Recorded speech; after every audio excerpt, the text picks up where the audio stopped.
Here's a loose ball. It's a fumble. Ball is loose. As there's a fight for it still. And he lunges the ball to 13-yard line.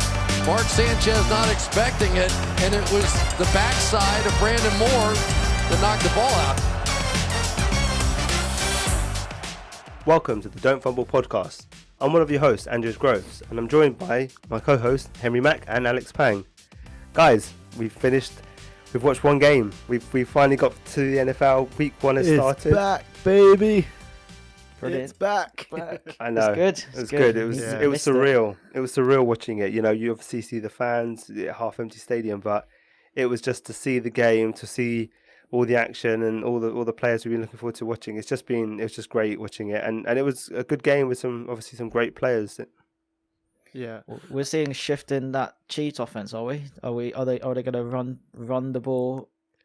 They'll probably run a bit more. They'll probably run it now. I think when you've got a player that good, I mean, Edwards-Helaire looked really good. I mean, when you've got that low center of gravity, and you've got those thick legs, and you've got the speed, he's just a perfect option for that offense, really, isn't he?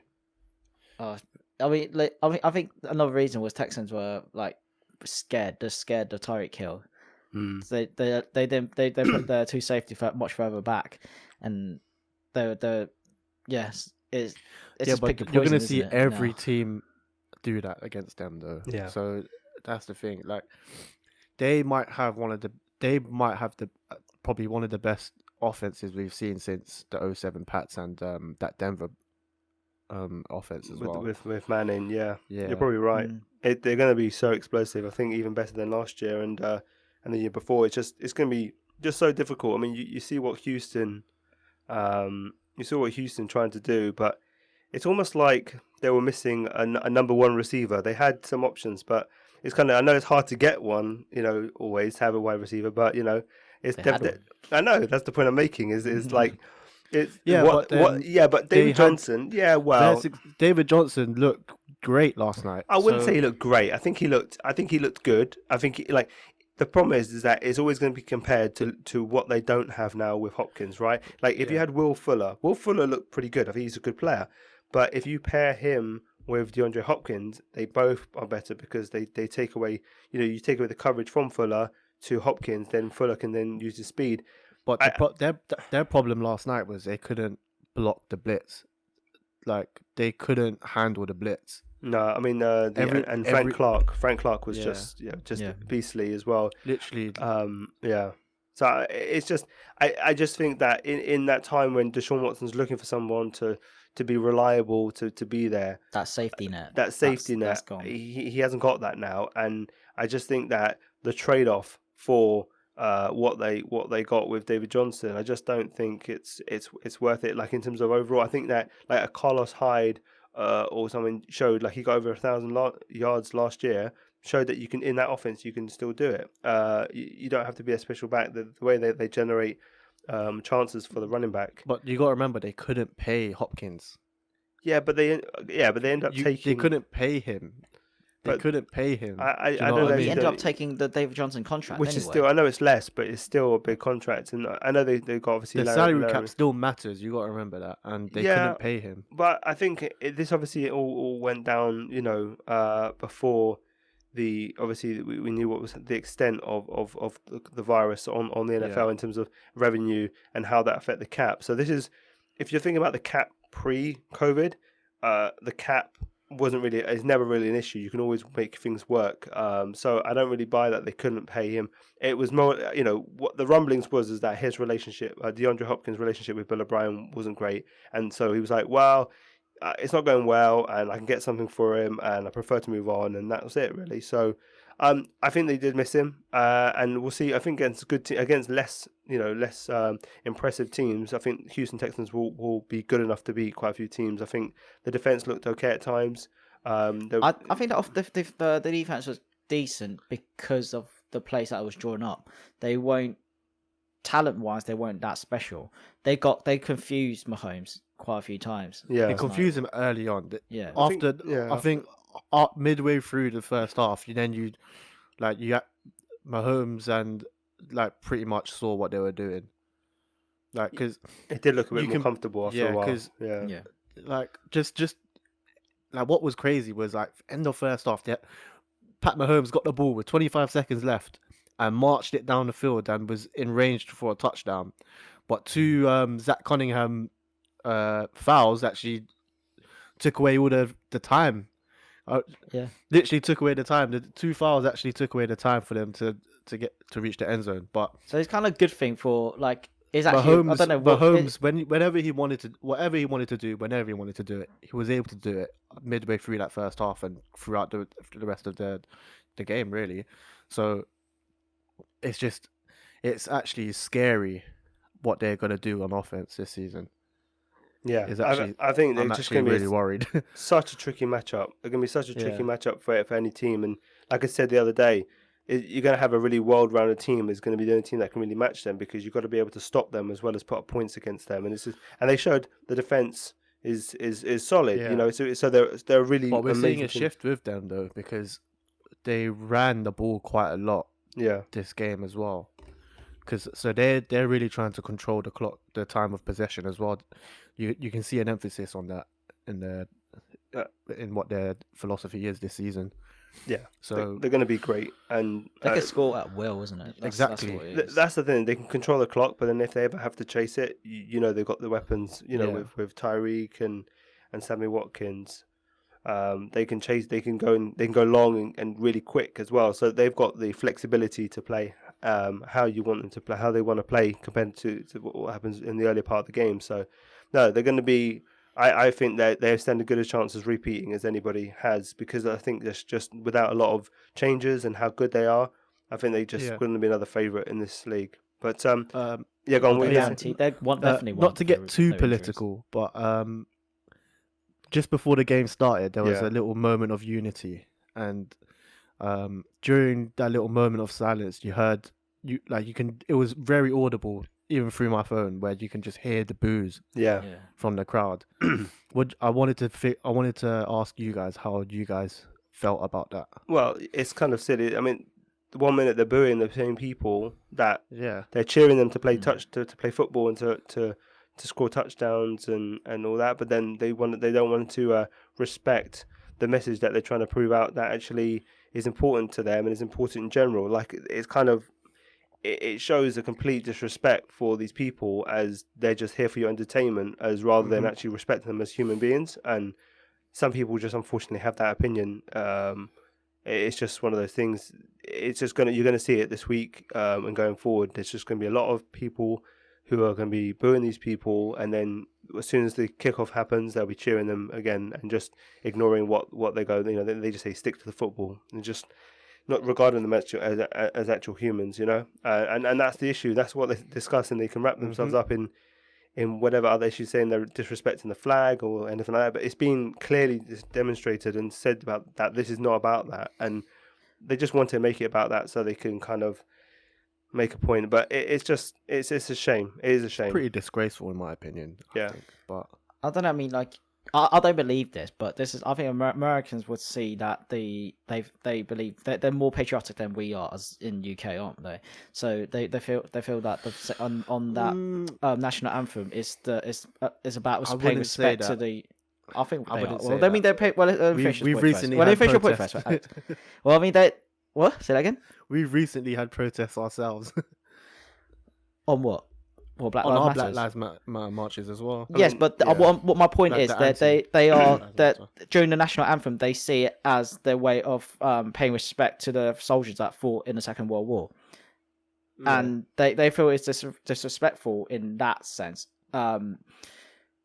and they feel sports should be sports and shouldn't be taken into political matter and just stay out of it. Yeah. I feel sports has the best way of changing things in this world. Of course. And it should be stand up. But that's a different point of view, isn't it? That's how they see it. Well, but I think Americans are more patriotic than we are, personally. Well, they're more. I would say that they feel more passionate. I mean, I just see that, you know, the way that they get behind their own country is a little bit more. They feel a bit more ownership in terms of the way that the country should move forward, and I just feel that they get wrapped up in things that aren't really the truth, or things that they want to acknowledge certain parts and not acknowledge certain other parts. I think this is, like I said, this is clearly been talked about as we're using this as a platform to demonstrate and to protest against police brutality against minority people in the US and around the world, and it's not about the flag. It's not about disrespecting the flag, and actually taking a kneel at the flag and just kind of respectfully doing that is actually something that is not disrespectful. It's supposed to be kind of, I respect this as a country, but this has also been said, and I have to make a demonstration for this. But I think we need to move on. As much as it's because we could talk about this for a long time, and it has been talked about, and rightly so. But I think we have to move on because we've got the AFC preview. So not AFC. We've got the Week 1 preview for Week 1. We're just going to do a bit of housekeeping. We've got a YouTube channel with this is basically the video version of the podcast.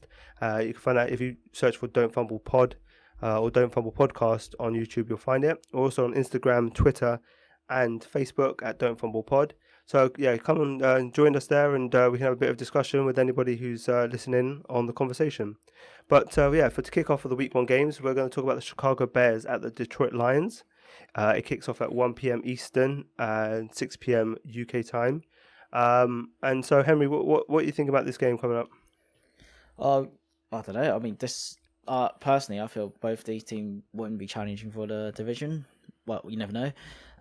But I think the focus would be on Stafford against Khalil Mack, wouldn't it? And the Lions offense against the Bears defense, because we have no idea what's going to happen with that Bears offense. We could go back seeing them with Nagy putting 12 wins like back in 2018, or we could see the one that happened last year with Trubisky don't know what he's doing and just look like a complete bust. Yeah, I mean, we have no idea what's happening on that side of the ball, but on Stafford's side, that should be a quite fun. It should be a good test. I guess the way I look at it is that Lions front seven, is pretty good. Sorry, the Bears front seven. Sorry.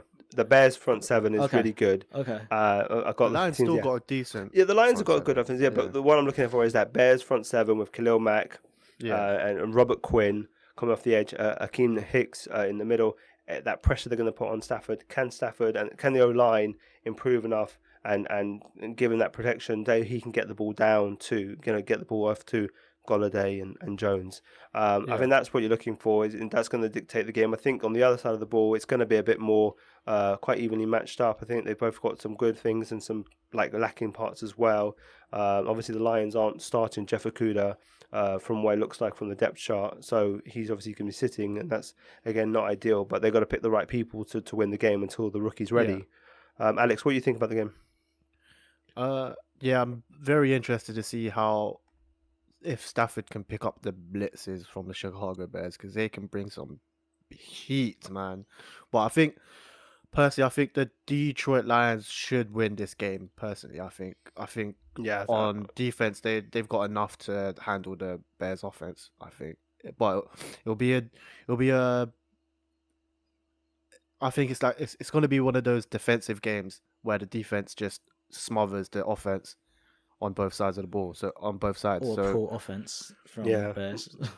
We'll see. But the Lions haven't got a bad offense. They've got a decent offense. The Lions got really good, as long as they can protect skill position. Yeah, they need to protect Stafford. That's all they need to do this season. Protect him, because he is a great quarterback. He just needs protection, and he needs to stay fit as well, I think. But yeah, I mean, like I said, Stafford was doing amazing stuff last year before he got injured, and if he can continue that, then the Lions should be an interesting team to win. Even if it's going to be difficult for them to maybe win the division, they could be pushing for that seventh seed wild card. Mm-hmm. With that, we'll move on to the next game on the slate, which is the New York Jets at the Buffalo Bills. Again, 1:00 Eastern, 6:00 UK. Yeah, I mean, Alex, you're just looking forward to the Jets getting destroyed here, aren't you? Like that's what you're laughing at, You've got a Patriots fan who just kind of loves to see the lowly Jets get beaten up again. It's just pathetic, Alex. Pathetic. Is that the longest run now, Jets? Chiefs ended that for 50 years, right? Oh, no, wait, Well, there's some 50 teams. years. There's some isn't it? teams that have never won it. So let's just be. Well, yeah, fair but there. it's the longest run without since. Okay, I mean, how many qualifiers do you want to put on it, Yeah. Henry? You know, he's like, the longest team that won it once, but not. Yeah, okay. Anyway, we can always find jokes about the Jets. But anyway, going to the game. Sorry, I got something on my door. Right. Okay, no worries. I'll just talk with Alex about this AFC matchup. But yeah, I mean, look, of course the Bills, they got a great team around Josh Allen. Defense is like amazing. Top 5 to top 3 defense. They're going to be really good. I'm worried about how well the Jets offense can move with the wide receiver. I think that the offensive line is going to be better. How much better is going to matter. You know, can Sam Darnold have time? Will Le'Veon Bell and say Frank Gore have the space they need to move forward? The worry that may be the case. Those things could all be true, but the wide receivers, there's so many question marks. You've got Brashard Perriman, Denzel Mims, the second round rookie, is injured. So who is Sam Darnold going to throw to? You know, so it's just Chris Herndon is probably the tight end. If he can really break out, that could help out the Jets offense, and they could be better than we think. But they were 32nd offense with an offensive coordinator as their head coach in Gase, and they were pathetic. So, and it was play calling. It's like running on second and long. We had the highest amount of running on second and long. You're like, what is this? This is not 2002. You know, it's like we're this modern football. You know, the owner comes out and says, "Oh, Gase is coaching where football is going." Yeah, all right, dude. All right. You know, let's see what actually is where football is right now, not 20 years ago, because it's just we need to see a better offense when you've got this much talent. You know, I think Sam Darnold is really talented. But anyway, move on the other side, we've got obviously the Buffalo Bills, and you know, again, Josh Allen. It's gonna be interesting to see how how he does. What do you think about it, Alex, in terms of how Josh Allen's gonna do?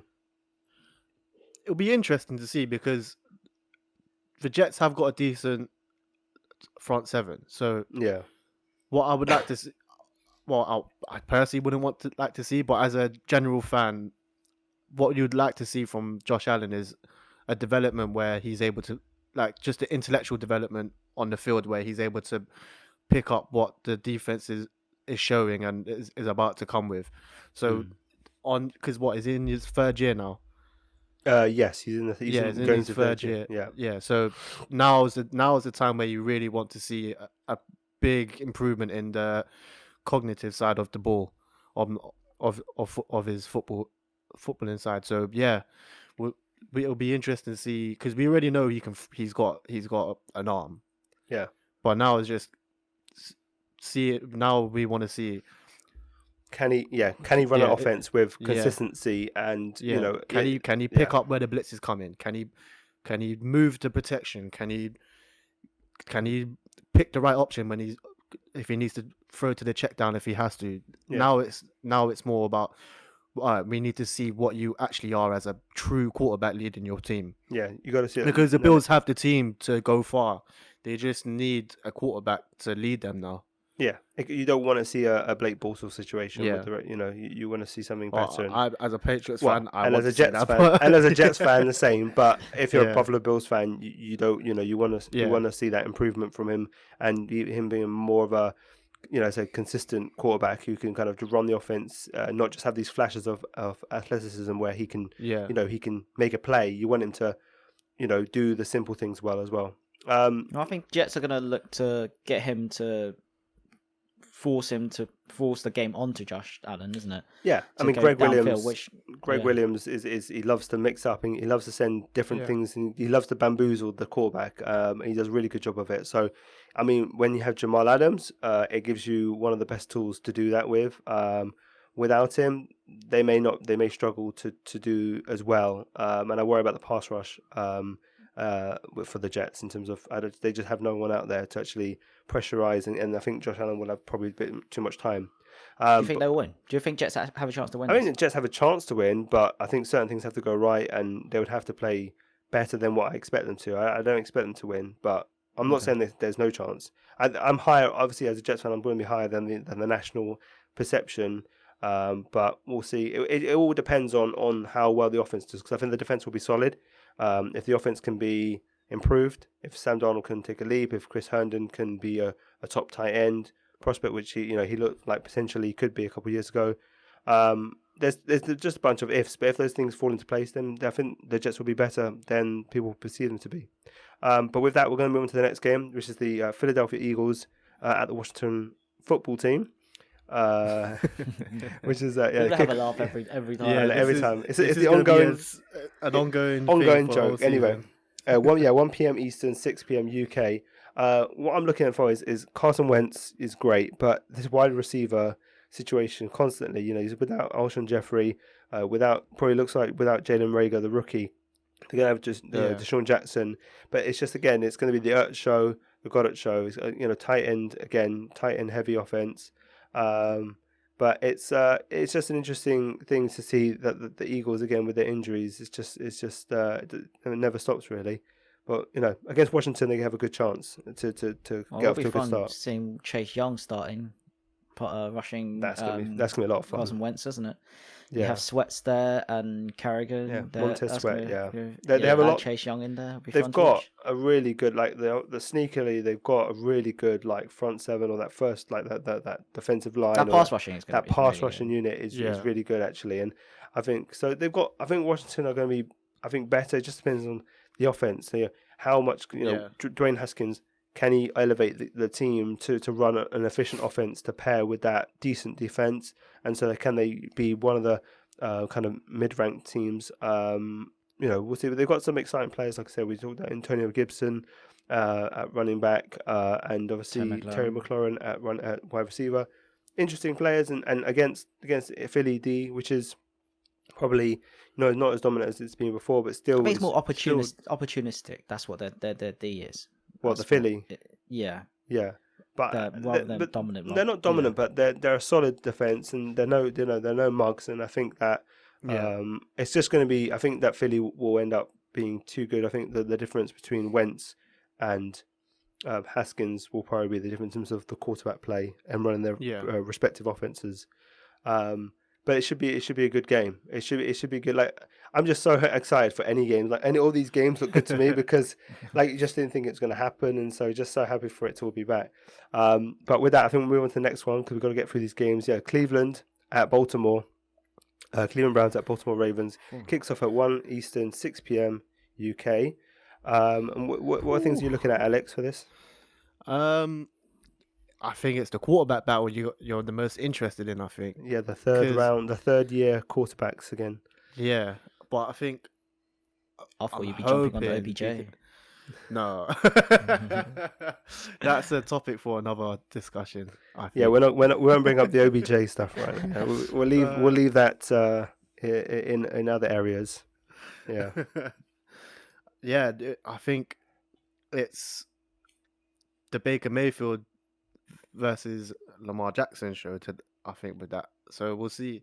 I mean, I'm excited for it because to think about the talent that's going to be on that field is mind-boggling already. So yeah, I'm just that one. I don't want to say too much because it's one of those games where there's so much talent, so many things can go right or wrong. So you just want to watch it and just watch it unfold, really, and just marvel at what's going to happen. Because I think the Browns' offense will pick up this season. I think it's believe. You're looking for that 2019 promised Browns to be with all that talent. Yeah. Because I think it was excusable last season because they were all new to the system. But I think this season they should by now have the playbook memorized and drawn up. So yeah, I think this season they'll be a lot better, and I think they'll be very entertaining as well to watch as well this season. So can't wait for that game. Wait for that game. It's going to basically be how good are the Ravens?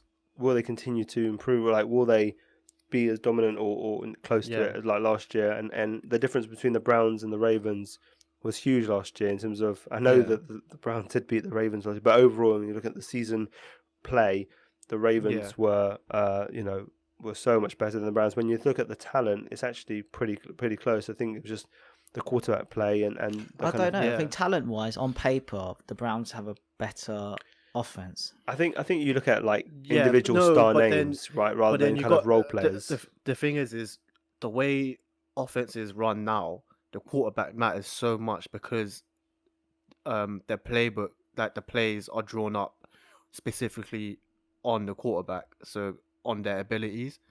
So Lamar Jackson being able to run stops the defense from implementing what they like. Literally stops half of the playbooks that the defense can do because they got to worry about Lamar Jackson taking off. So he might not have better talent, but he is the main talent in the offense. It's the same with like Pat Mahomes as well. Pat Mahomes is different because he's got the talent to throw to, but it's like the mobile quarterbacks are really like having a quality mobile quarterback now is it's where the game is going to. No. But how long will how long will a mobile quarterback able to last? Well, the thing is what we're seeing now, is these quarterbacks have from a very young age have been throwing a lot. No, I understand that. They've gone through so many repetitions of throwing as well, so they are able to throw. No, I'm not saying they're not able to throw, but I'm saying that will their body be able to handle this? You're looking at Cam Newton. Look at the injuries that he's been in. Like, but that's your franchise. You wouldn't want your franchise. Well, it goes. The thing is it's when they're getting a bit older. It's really on how they develop as a passer. Like we're seeing that with Russell Wilson. Yeah, Russell Wilson's completely developed into a much but that's better what you want to passer be seeing with a quarterback, and that's what you want to see with Jackson. You want to see that, and I guess it's I think the running quarterback debate can put aside for another philosophical chat in terms of the week 1 preview. But I would say the one thing I'm looking at is this backfield for the defensive linebackers for the Browns, and they're a younger unit, more unproven unit. How they deal with the running backs coming out the backfield for the Ravens, and also Mark Andrews, and can they stop that part of that kind of middle of the field game that I think might be crucial to supplement the run for the Ravens. But it should be a really fun game with, like I said, a lot of talent, that's for sure. And Baker Mayfield, we're looking for that improvement. Or the Browns fans will be looking for that improvement. Hopefully, the offense in general, you just want to see an improvement because they more cohesive. So and much promise. I think under Kevin Stefanski, they're going to be better organized at least. But with that, we'll move to the next game, which is the Las Vegas Raiders versus the Carolina Panthers, and that's at 1 p.m. Eastern, 6 p.m. UK. What I'm looking at for is that Panthers defensive line, with K1 Short, Derek Brown, with Brian Burns off the edge as well, against that Oakland O-line, which is normally been really good. I think that you could have a really good battle there to on that side of the ball. We know about what's on the other side. With CMC and the other weapons that with Teddy's got at his disposal. But I'm looking at the other side. I think that's going to be crucial. If Oakland can if the Oakland line can dominate, I think that Oakland have a good chance of winning this game, even with all the weapons that the Panthers have. Yeah, I think it's going to be a close game. I don't think so. I think Raiders will roll them over. I personally don't think. As I said earlier, I don't think Panthers are all that special. I mean, yeah, definitely. Teddy Bridgewater is an upgrade, but I don't feel they're not. I don't feel that like O the line Panthers. is. I don't That feel like O-line's the not Panthers great. have something that will give up though. Like they in the middle of a game, they'll just capitulate. I think they will. That's why I think it's going to be close. I think they will battle hard for the whole 60 minutes. And I don't see Oakland being a team that can necessarily destroy a team that is not absolutely. I mean, I think the Panthers are going to be more organized, and I don't think the Raiders. I think the Raiders are the better team, but I don't see them being a team that's so dominant that they can destroy a team that's going to be, I think, pretty well organized in the Panthers. Panthers were they gave up the second most points last year. Okay, and doesn't matter how you're going to lean on CMC, and he put up over 2,400 yards, whatever. Oh, it's over 2,000 something yards, wasn't it, last year? Yeah. I honestly don't think Bridgewater is that much better than Kyle Allen last year to make a huge difference. And I think they will be up there with Jags with the number 1 pick. And I think we'll see double-digit win for Raiders here. A double-digit win. Yeah, All right. That's what I think. Yeah. Well, another double-digit win that I think could happen is with the Indianapolis Colts going to the Jacksonville Jaguars Yes. for a kickoff game. Yeah, at 1 p.m. Eastern, 6 p.m. UK. I mean, I think a bit large part of that in terms of whether Jacksonville can be competitive is who's going to be the second receiving option outside of DJ Chark for Gardner Minshew. I mean, is it going to be Chris Thompson? It's going to be how much is he going to get out of the backfield? Are they going to use him, in different capacities, just as a receiving back? Are they going to, is someone like D.J. Westbrook going to be the guy? Like, who's going to step up to be that second option? Tyler Eifert is gonna. Tyler Eifert down in Jacksonville. Yeah. I mean, so it'll be interesting to see what they do. But yeah, I mean, Indianapolis is so solid throughout Phillip Rivers' debut under with the different teams. It's going to look interesting. It's always interesting when you've got Brady and you've got Rivers kind of swapping over to new teams with new uniforms. It always looks a bit interesting. And I think struggled last year, but due to a poor O line, right? What, now Rivers? He's under probably the best O line. Probably is the best. Yeah, I think that is the kind of you fix the weakness of his game. Like you take away the kryptonite of Rivers is basically he's not mobile and he doesn't deal with pressure that well, but you give him a much better opportunity to do better. And I think that the weapons they've got... And he's going to be thrown to T.Y. Hilton. Yes, T.Y. Hilton, Paris Campbell, the rookie Michael Pittman Jr. And then they've got some good weapons there. I would still probably take the Chargers a lot more. But again, they're going to be running because of that O-line, they're going to be running the ball. So I think it's going to be a really balanced offense. I like Indianapolis actually to win the South this year over the Titans. And the Texans, yeah. Okay. Because I just think they're so well built, consistent. Like they're so consistent, and they've got the ability to not lose games and win those tight games. And then I just think they're going to be a difficult team to beat. They're not going to throw away games easily. They're very well trained. They've got good depth. I mean the other teams are pretty good as well. So I'm not saying, but I would if I think they'll fly under the radar this season. I think. With it, the thing is that their division's so tight, so like it can be, it's like fine margins of getting into the playoffs and not in that division. So yeah, I don't want to predict that they will get in there, but I would give them the best chance to get there. I think they're definitely going to get to the playoffs. I like their roster. Definitely the playoffs. Maybe I think not them and Titans will be in playoffs. And you think the Titans are going to win? Yeah, the division. I still think they're going to win. Okay. I just don't. I guess we'll talk about the Titans later on. It's just my confidence in Phillip Rivers with the opportunity now in front of him, rather than Tannehill regressing back to the mean. Where I think there was some sort of Gase escape from Tannehill, and obviously that talent was able to come out. I just don't know if it's going to be as good as it was last year to kind of get them over the hill. I always thought Tannehill was a good quarterback. I just think he was just in a bad situation at the Dolphins, like a really bad situation at the Dolphins. So we'll just have to see with him in the full season, I guess, and then we can really judge him. Yeah, well, we'll talk about the Titans later on. Obviously, I brought him up, so that's my fault. But I guess we'll just throw into Jacksonville a little bit. I mean, Minshew is an interesting player. I think he's actually pretty good, but he's obviously in a situation where if they're going to be the worst team, they're going to have the first pick and they're going to pick that new shiny new quarterback. And it'll be interesting to see what Minshew does this year to prove to the league, if not the team itself, prove to the league what he can be and whether he could be a potential option for someone in a different situation than someone who has the first overall pick. So maybe it's a trade, maybe he's a backup. I don't know, but I think he's pretty good. And obviously we had that. It was crazy because when he came out, there was so much hype last year, and he's now. It's all calmed down, and everyone's like, okay, well, the surprise is over now. We know what he is. Like, we're not surprised that a 6th rounder is actually really good or good for that, relatively good.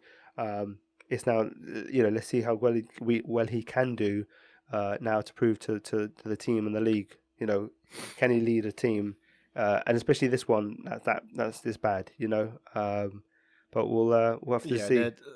We all know what they're trying to do. I see a heavy win for, like I said, a double touchdown win at least for Indianapolis in this one. I just don't see Jacksonville be able to do anything. I'll be very, very surprised. They're not going to be competitive in this game. All right, to the next game. We've got the Packers, the Green Bay Packers versus the Minnesota Vikings. Kickoff is at 1 p.m. Eastern, 6 p.m. UK. Henry. You can see Henry's I'll be face. watching this game over Yeah, of other course you games. will be. Yeah, of course. Yeah, Packers fan. So what are you thinking, Henry, going to this game? I think we'll see a very run heavy on both offense. We last year for Vikings had 3 sacks and 1 interceptions and 4 fumbles and 2 recovered, but they stink. Kirk Cousins is poor. They total yards was 139 yards compared to Green Bay's 383. And then Aaron Jones had like 2 touchdown game. I think hopefully we'll see something similar. Well, I personally want something similar, but we Hunter is out for 3 weeks. Daniel Hunter, for this game, yeah. So it's going to be the Ngakwe show and see. It's a shame because it would have been really good to see how Hunter. You can say that, but as a general fan, it was always going to see how well Ngakwe would do with Daniel Hunter flying off the edges, and with that, I think the Minnesota defense is taking a big step up with getting Ngakwe. I think they're going to be difficult, even without Daniel Hunter, they're going to be difficult to break down. I think it's going to be another really competitive game. That's obviously in Minnesota, and they're a hard team to beat in their Noah's Ark Stadium. So what do you think, Alex, of this game? Be a very tight game. I think if Green Bay didn't have Aaron Rodgers, I'm going to give him a chance. But because they do, I think because Rodgers will keep them in the. I wouldn't say in the game, but if you know what I mean, they'll be in touching distance of winning the game because of Aaron Rodgers. But that's you can say that about just like the game last season. Well, last season it was just like the game of last season because you guys got pummeled, and because he's Aaron Rodgers, he did Aaron Rodgers things in that game. So I just think it's going to be that kind of game again because I think the Vikings will bring heat again. I think it's a game that obviously they're both going to be very nervous going into, being a game where there's been no preseason, going into it against a team that you probably fancy as your competition to win the North in the NFC. Yeah. So I think it's going to be quite a tentative game, close game. Like I said, run heavy, as you said, Henry. And I think it's going to go into the fourth quarter with it. It's going to be a very close game, like 1-score game going into the last quarter. It's going to be a good game. I think it depends on how our line holds up. Because we lost our right tackle, Bulaga, and I think we're having Billy Turner as right tackle now. Going into this game with Lane Taylor slotting in the right guard. How do you think he'll fare against Ngakwe? I think he will hold up. I do. I think he will hold up. Not it won't be as bad as people think it would be. Yeah. Because we took Rick Wagner off line to replace Bulaga, but he's been injured during camps and was not fully fit. And the battle has been won. Well, Lane Taylor's been brilliant in camp, and we were shifting Billy Turner to the right tackle. And then left tackle, we don't even need to say, do we? I think he's probably the best one there. Yeah. Bakhtiari, yeah. I mean, I think it's going to be a really, really good game in the NFC with two people chasing those, one winning the title, the other one trying to stay in the division, in the race for the wildcard spots. And I think there's going to be 2 other teams that will be doing that. Is Seattle Seahawks going to the Atlanta Falcons. I think both teams will be trying to, with their mindset, they will be trying to get back to that. At least if we're not going to win the division, we're going to get to try challenge for those wildcard spots. It's a 1 p.m. Eastern, 6 p.m. UK time game. What I'm looking forward to seeing is Jamal Adams. For as much as he annoyed me with the Jet stuff, with all the nonsense this summer, he's an amazing player. I absolutely love the player. He's just an incredible. I love safety play, the Polomalu's, Ed Reed's play, different types of safety. And this guy is special. And I think going to Seattle, that backfield is looking pretty good for Seattle again. I wouldn't call it Legion of Boom, but they're trying to build it again. they're trying to rebuild it. Yeah, and I think it's going to be a lot of fun when you got Julio Jones, Calvin Ridley facing off against them. That's where I'm going to be looking. That's going to be a lot of fun, those battles, to see who can come out on top on those ones. Obviously. Do you think he'll be a better player in Seattle than Earl Thomas was? Earl Thomas. Oh, well, it's hard. Will he be better than Earl Thomas? I think he can be. That's what they want him to be, isn't it? That's a bit unfair. I think when Earl Thomas was there, he was surrounded by great players. He also played a different role. He played like more free Yeah. safety. So you're comparing him more to Chancellor at this point in terms of, but he's more of like, he can do a bit of both. That's why he's so versatile. He can actually, he's not the biggest ball hawk in terms of interceptions, but in every other respect, he's like rushing the passer, in the run game, stopping the run game, kind of lining up with tight ends and backs out the backfield. He's just really good, like all round safety. And I think that with Greg Williams last year, you saw somebody who loves to kind of mix things around, and Jamal Adams was a perfect complement for that. I think Seattle also should be able to. They should encourage use of mixing up, using him different ways to confuse opponents, because that's what he is there for. He's there to kind of, you don't know where he's going to be. Is he going to be dropping back? Is he going to be coming forward for to rush the passer? So I think it's going to be a really fun battle. I think you look at the other side of the ball, Russell Wilson. Will he ever be unlocked? You've got Chris Carson still there, but Russell Wilson, are they always going to be the run heavy team and let Russell Wilson just make it up at the end? It's almost like They brought in Greg Olsen. Yes, I mean, Who's a good okay, option. but we can toot horns about Greg Olsen, but he is what he is. But I think that it all comes down to what Russell Wilson can do to save the day, because what they generally do is we're going to run the ball. Then they get into a sticky situation, and then Wilson has to save them using his passer skills. And you're thinking, well, maybe if you just allowed Wilson to do a bit more, get him some talent. it will get him some talent and base it more around him rather than the running game. Which is Chris Script Carson. just repeats Well, itself, Chris doesn't it? Carson, I respect, he's a good player, but at the same time, Wilson's is the player that you paid. Was it 35 million per year plus whatever it was? You got to base it around him. But Pete Carroll likes to do it. He likes to run the defense and run the ball and run that way. And look, they almost won the division last year. The results speak for themselves. I think the result that can work in certain situations. That can work, and it works in Seattle. So you can say all this all the time, but they'll always point to the win record and the record they've had generally. So. Again, it's whether that works against the best teams. That's probably where they come on. It's going to be a high-scoring game, I think.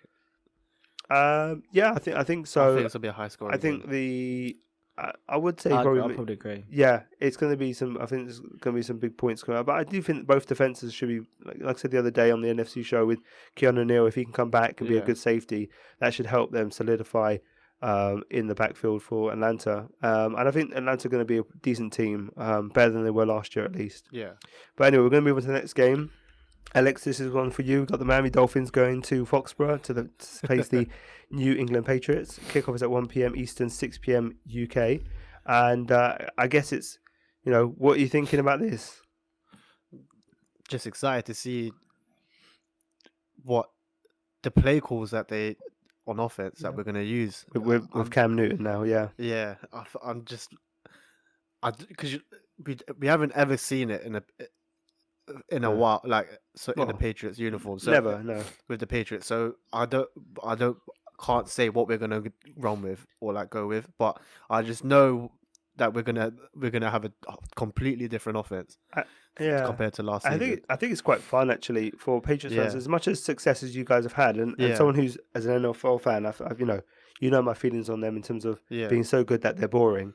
I think it's just fun now when you're a team it's like refreshing, ain't it? Yeah, it's refreshing because even when you don't know, for me as a Patriots fan, exactly, because when you don't know how good you're going to be, when there's question marks, the intrigue is there. That's what's fun. Like, how good can we be? What's this different? It gives you something different, and I think it was getting stale. But it was so successful that you would never change it. But from, like I said, but most, like, they weren't an interesting team to watch. They were just so good. Bill wanted to change it. They wanted, exactly. Bill wanted to change it. I think come end of the season, I don't think you're gonna have Alex saying it was a fun season to really end the season. I don't think you're gonna come up and be like, I enjoyed that season. I don't think that's gonna happen. Do you know what? I think we've got the hardest schedule, but I believe I don't mind if we don't make the playoffs. I think we still will, but what I want to see is I want to see competitiveness in our team, even because we're playing literally nearly all the best teams in the NFL this season. I think you definitely be competitive. So- It's ingrained in that Patriots way. Yeah, they're going to be. There's no way you will ever not be competitive. There's I just don't think it's going to be. You're gonna lose games. We're gonna lose games that and you normally would have won. When we go to the Chiefs or the Ravens, I don't want to get blown out. I want us to be I don't mind losing. I just don't want to be blown out. I just think we've got we've got a very young linebacking core, which is what I'm worried about. I think you guys are going to be struggling a little bit more in defense. You're not playing the easy schedule. We all in the AFC East we had that easy schedule last year. The one thing I would say is we've got Bill Belichick calling the plays, which gives me a lot more reassurance.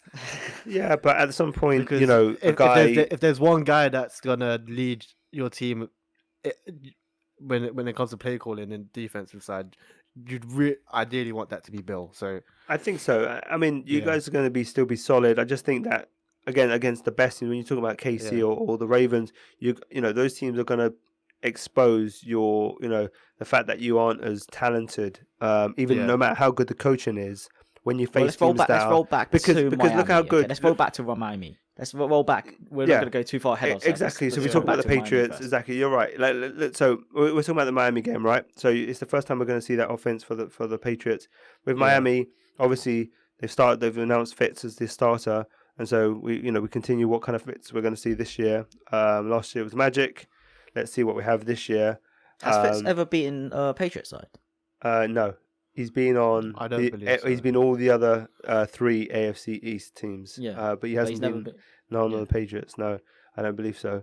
But it's like you lose on track of what teams he's played for sometimes. But Miami should have. I'm interested to see if they have these 2 guys up front. How much can they improve the O line? Can the new left tackle Austin Jackson be a solidifying force on the left side? I think let's see what they can do in terms of running the ball.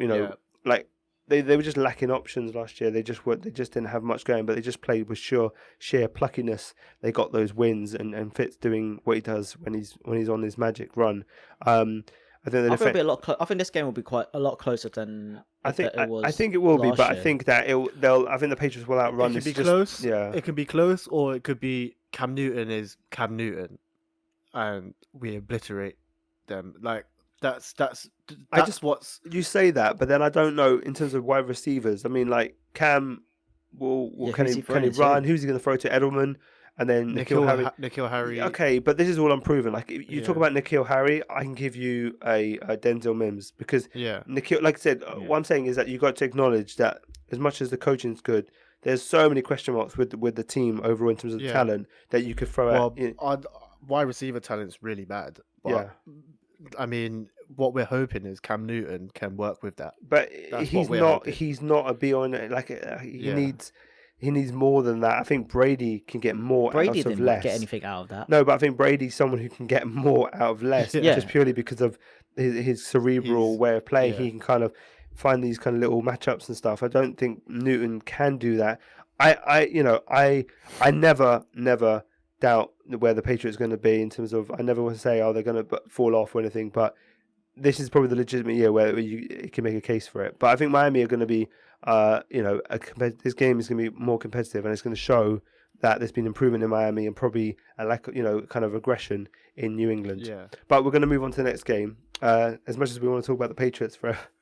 The Los Angeles Chargers are going to will be at the Cincinnati Bengals for a 4:05 p.m. Interesting Eastern game. Yeah, 9 o'clock UK. I think it's what I'm looking at is Melvin Gordon and Joey Bosa against the Cincinnati O-line. The O-line was terrible last year, but they did lose the first round pick, Jonah Williams, before the season. If he can come back with a few more improvements they've made, will they be able to kind of hold off the Chargers defense enough to give Joe Burrow a chance to kind of get his head round with his first start with no preseason and stuff? It's going to be very difficult for him. I think so. Cincinnati's O-line giving him a bit more time and keeping people like Trey Bosa off him. Easier said than done. Easier said than done. But if they can do a decent job throughout the game, it should give him enough opportunities to find those weapons. If you can give him enough time just to get to because AJ he's got the Green weapons, and right? Ross. Yeah, he's got AJ Green. He's got coming out he's got Joe Mixon coming out the backfield. Obviously Tyler Boyd and I'm skipping on the name of the first round. The first pick AJ. No, not AJ. Sorry. They picked obviously the receiver in the second round as well. But I think that in terms of the Chargers, you're looking at what Tyrod can do running that offense now. Which is T Higgins. That's the one. Yeah, T Higgins. Thanks for that. Yeah, T Higgins. So yeah, I think seeing where Tyrod can do, what Tyrod can do with that offense now, with Keenan Allen, Mike Williams. Austin Eckler at the backfield. Again, it's just going to be. I think it's going to be quite a close game. I think both teams are quite evenly matched. I don't think both of them are going to be great teams this year. I think they're both going to be kind of transitional teams. I see them as kind of like 5 to 7 wins. I think obviously for most NFL teams, actually, you can make a case for like a bigger kind of floor and ceiling. So I think that's the same with these teams as well. But it's just so much. I think Bengals have a higher ceiling. What, the Bengals have a higher seeding? Yeah, I think so too. I think so. I think it's because they have the better quarterback. You would bet on Joe Burrow to bring them. Yeah. He's number one pick, isn't he? He's the Heisman Trophy winner. Yeah, I think the Bengals. And so in this game, I think it's going to be. I think at this point they're going to be quite. I think it's quite even game. I think we're seeing a lot of close games this weekend. I think it's another one that's going to be quite close. And it'll be fun to watch. It'll be interesting to watch as well. Absolutely. I think it's going to be, there's good, like I said, in every NFL team, there's just so many good players to look out for. And I think there's, it's all about kind of that consistency on, can you play and beat the other team consistently throughout the 60 minutes? That's going to come down to what happens here. And I think in these close games, that's going to be the case. We're going to move on to the next game, which is the Arizona Cardinals at the San Francisco 49ers.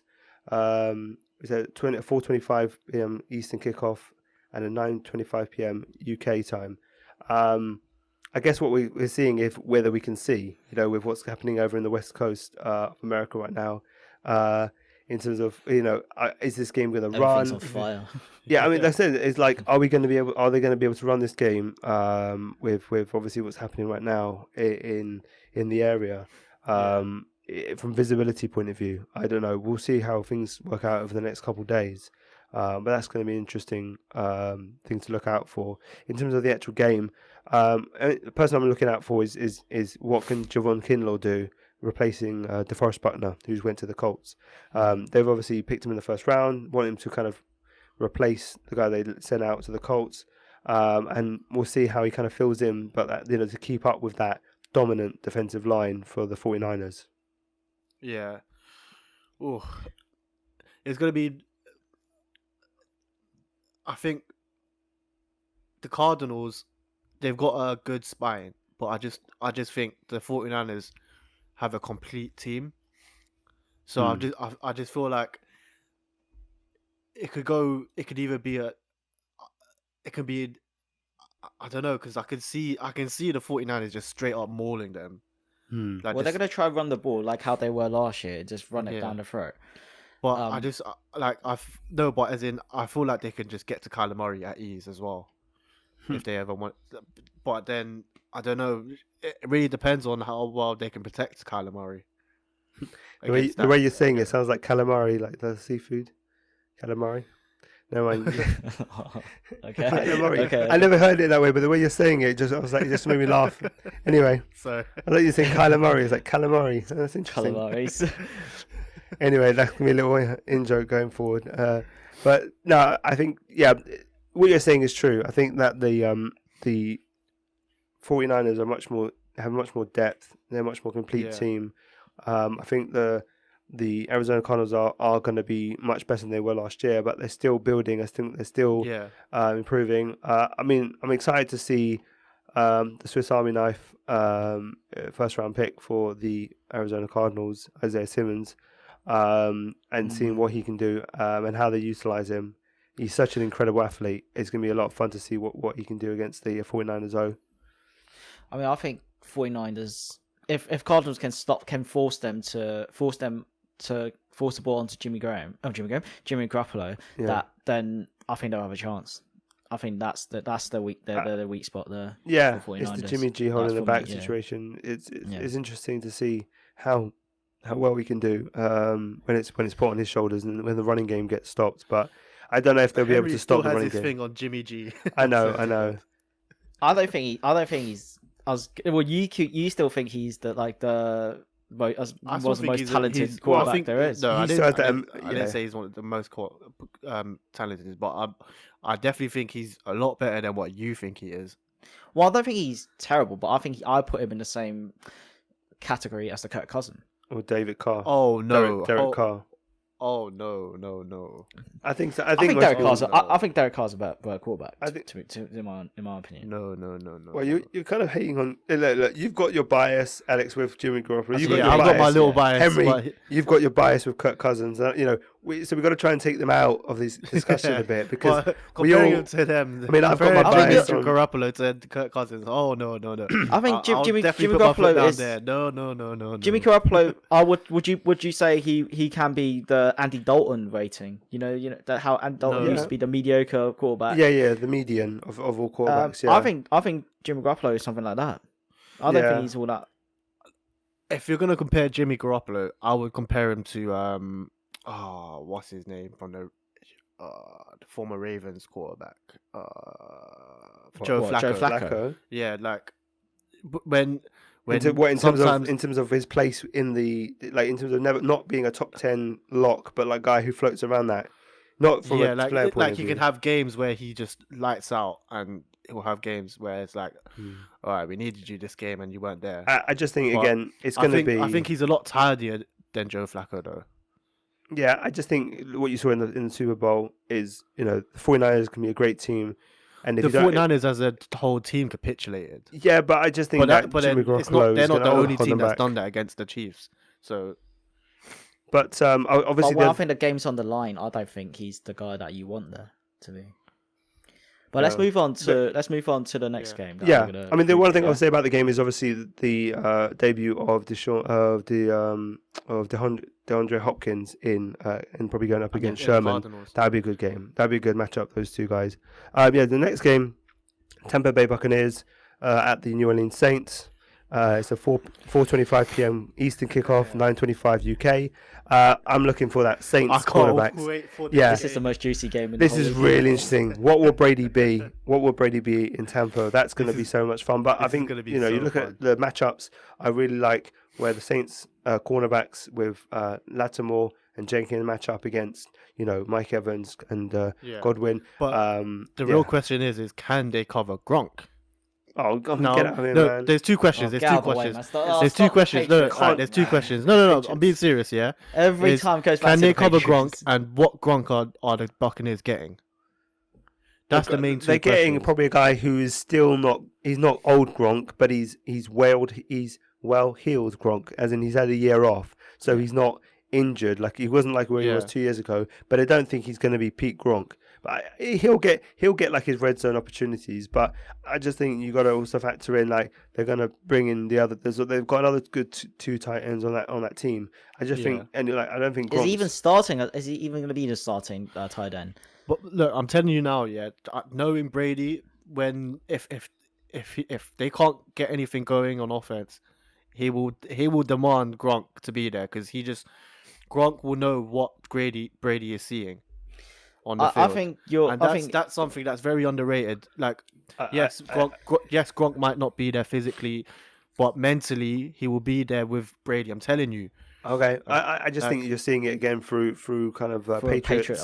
You might, maybe, but we'll I'm see. telling you, like, I mean, like if you're gonna look at it as a quarterbacks that have moved to a new team when they're aging quarterbacks, like 30-plus-year-old quarterbacks, I think Brady and Phillip Rivers will struggle this year.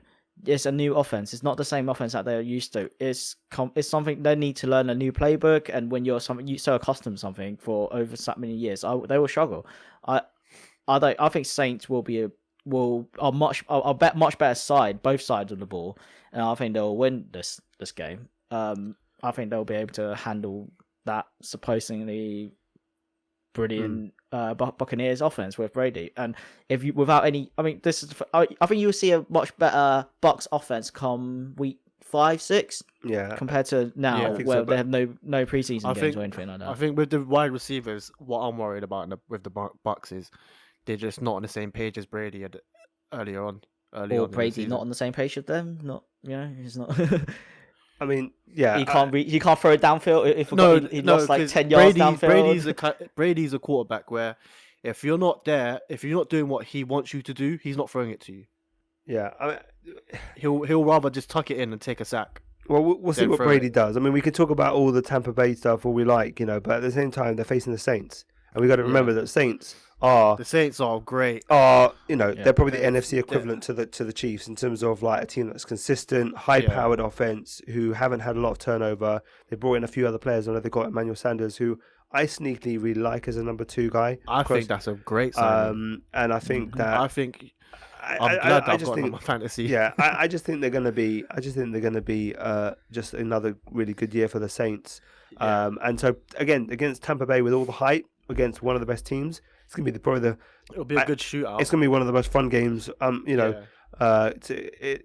watch that game as a neutral, it's going to be a lot of fun to see all those questions being answered and see what happens. But we'll move on to another game, the Sunday night game, which is 8:20 p.m. Eastern, 1:20 a.m. UK, which is the Dallas Cowboys at the LA Rams. The new stadium unveiling. Looks beautiful. Beautiful SoFi Stadium. Really beautiful stadium. But shame though, isn't it? There's not going to be anyone. Yeah, it's a really shame. I mean, yeah. So it's going to be, but in terms of the game itself, there's lots of different things. I think that the Cowboys are going to be pretty consistent from where they were last year. I think keeping things pretty steady, even with Mike McCarthy coming in. I think with Kellen Moore running the offense, it's going to be pretty similar. What I'm interested to see is with the Rams offense, they looked a bit shaky, but then they transitioned to a different formation, 12 personnel with 2 tight ends. Yeah. And with Tyler Higbee and Gerald Everett, are they going to continue that way of playing that way? And my prediction is they will, because it helps, Goff. And it helps the line, which they haven't had too much improvement on the line. I think it's going to help there. And obviously they've got some great receiving options with the young guy also coming, Van Jefferson, the second-round pick. It'll be fun watching the how Dallas is going to run the ball, aren't they? How much they're going to run the ball. Yeah. Can the Rams stop them? Well, yeah. Can they do Rams, more? Can you do more than just be Aaron Donald versus the whole Cowboys line? We'll see.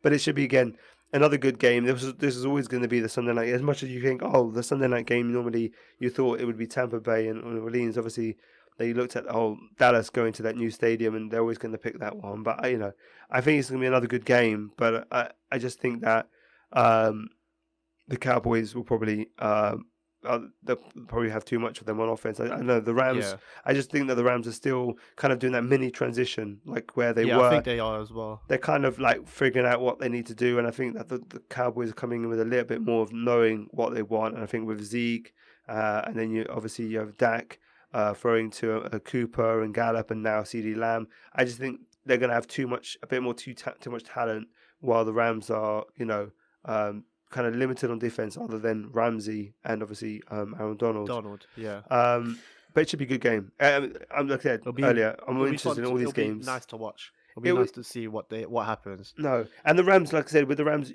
I think Sean McVay is a great coach, so I think that they're going to eventually get to that point where they are one of the better teams again. But I think they're just in that transition right now. Yeah.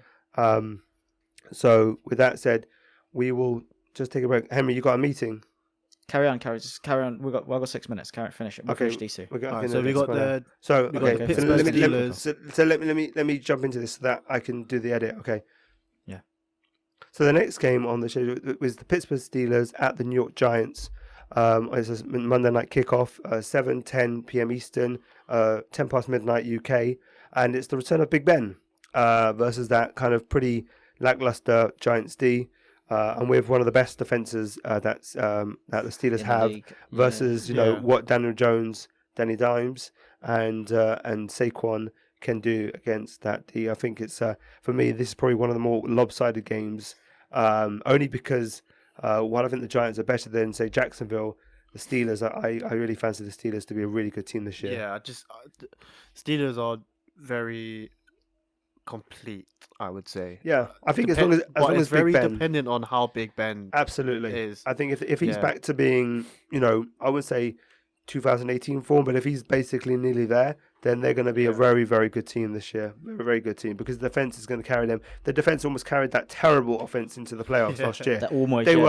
They were. I mean, if you took their pace for the play of how they were for the whole season, they were worse than the Jets. Like in terms of they were, and that's saying something. Yeah. So they were absolutely horrendous with Duck Hodges and Mason Rudolph. But their defense was so good, they almost got them through. So I think that if you just have like decent offense, decent to above decent, above average offense from Big Ben and his crew, I think you're going to have a really solid team overall. With the Giants, I just don't know, man. Like they have some really special play. Obviously, you've got Saquon, and you think that's really for me. They've got some decent other players, but really they just lack the overall quality overall. They've got. I think they'll struggle. They'll struggle to get through anything for this game anyway. Yeah, they've got some young players coming through, second-year players, first-year players that are promising. I just think that they're rebuilding. They're not a complete team, and against teams like Pittsburgh, if like I said, if Big Ben's good, they're just not going to stand a chance really. It's just I still think they'll make a. I still think I wouldn't say it'll be competitive, but I would say they'll have flashes of moments. I think. That's guaranteed that every team will have flashes at the moment, but I don't think I personally don't see because I don't see like they've got. I don't see Daniel Jones, Barkley, Sterling Shepard, and Golden Tate and Evan Ingram not just being like blown out of the game. I thought they would definitely like have a few moments in the game. I think they've got some talent there, but just overall that defense is so strong. I just don't know in terms of that getting the consistent drive, successful drives down the field. Their defense will definitely not be able to contain the onslaught that's coming from their Pittsburgh Steelers. I predict a heavy Steelers win on that one. And finally, the last game this week is the Tennessee Titans at the Denver Broncos. The kickoff is 10:20 p.m. Eastern and 3:20 a.m. UK. So, hey, Titans and Broncos fans in the UK and Europe, good luck to you guys. But you wake up for that rather than you do wake up for that one. You don't stay up late. You get up early for that one. It's crazy. The kind of Monday nights on the first week is always hilarious. But yeah, I mean, the loss of Von Miller to the Broncos. It's just. I talked about the other day on the AFC podcast where he talked about Bradley Chubb coming back, Von Miller's gone out, and Bradley Chubb isn't 100% back in. You're like, that's really. He's out for the season, isn't he? Yeah, he's out. Likely out for the season. And then just now they had obviously Cortland Sutton went down with an injury, and they had an MRI, and you're like, oh, here we go. And luckily it's not too bad. It's an AC joint sprain. He's a bit questionable for this game, but it's not going to be a problem going forward, thankfully for them. But the Titans, again, solid team. They're going to be. Can Derrick Henry continue his kind of dominance? We'll see. Can Tannehill, do what he did last year? This is a good game. I think that the Broncos have invested some. What can Locke do with the wide receivers around him, even without Sutton? I think Jerry Jeudy, KJ Hamler. They've got some Noah Fant. They've got some good weapons around him. I think it's another good game with two solid teams. I just think maybe the Tennessee Titans now with Clowney. Joining, they're going to maybe have a little bit too much for Broncos, but Broncos are really good at home. Normally, aren't they? Mile high, they have a good record at home. So yeah, we'll see about this. Any thoughts on this quickly as we wrap this up? I think that will be Derrick Henry trying to run through that. The Derrick Henry show. We know what the game plan is. We're just going to watch Derrick Henry just going to Well, we just- carry the well, we Titans over. won't. We won't, as non-Titans or Broncos fans. Oh yeah, we're not getting up for that. No, We'll be watch out the sleeping. highlights. We'll or watch the something. highlights when we wake up because We'll there's see Derek Carey carrying like 11 players Exactly. around back and just go and charge it through. there's only so much sacrifice we can do, and we do the best we can. But yeah, good luck to Titans and Broncos fans watching it at 3:20 in the morning. But with that, I think we'll wrap up the show. That's going to be week 1 preview. So yeah, we're going to come back for the normal show midweek. We'll be wrapping up the week 1 action. Looking forward to week 2, covering any news. And guys, it's been a fun show talking about the week 1 games, and we are finally here. We can look forward to the Packers and the Patriots and the Jets finally playing their first games, and we can enjoy our teams. And It's gonna be awesome. It's Do you know what? I'm actually finally excited to watch other teams as well. No, I think we're once. appreciating. I think it's yeah. like an appreciation factor, definitely. But my voice is going. I've been running a cold. I've got to go now. Yeah, guys. you got to go. But anyway, we're going to wrap this up. Have a good weekend watching the games, guys, and we'll see you next week.